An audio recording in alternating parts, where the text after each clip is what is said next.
buyers, ayan, may mga nagtatanong po sa atin about sa ating Rosemart Kakayaku, ang ating slimming and whitening capsule, guys. So, ang tanong nila dito is kung ito daw ba ay FDA approved na at meron daw pa tayong pwedeng ipakita na siya talaga ay aprobado na mula sa FDA. So, guys, i-insert ko dito yung ating picture para sa FDA approved ng ating product na to. So guys, ito na po ang ating memo na natanggap mula sa office ni Ms. Rosemart. So guys, inform ko lang kayo na last April 20, 2023 na approve na siya. And then maglalas itong FDA certificate na to hanggang April 20, 2025. So 2 years po ang validation ng ating FDA certificate.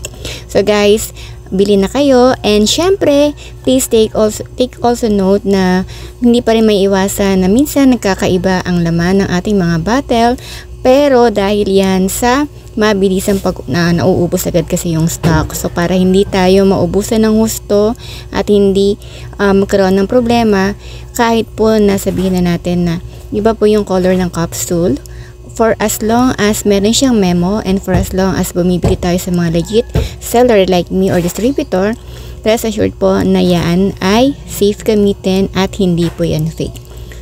So there you go guys, sana po since nakita na po natin na siya ay FDA approved, pwede na kayong bumili at talaga naman mas confident tayo ngayon na sabihin na siya ay FDA approved na rin, kasi nga medyo natagalan din talaga ang pag-release ng kanyang confirmation or approval from FDA.